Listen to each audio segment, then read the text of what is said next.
Bioregional Living workshop on water systems, dynamic activity, working with springs.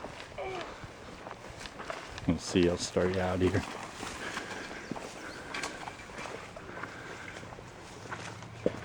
We're working along this ditch here and opening it up, unclogging some of Mother Earth's clogged arteries so she can flow freely and provide us with the abundance that we also need, benefit from.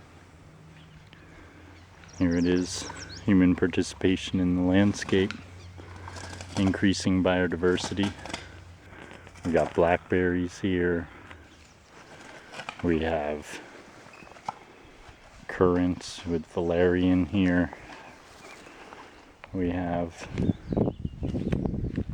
more gooseberries, all fertilized as we're dredging it all out from this pool.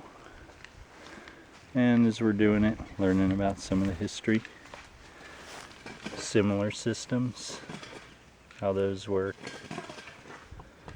Most productive agroecology in the history of the world. That's all that is. Why would we make use of that? How we feed people. Yeah, come and get your hands on, get dirty, learn how to provide abundance. That's what we're all about.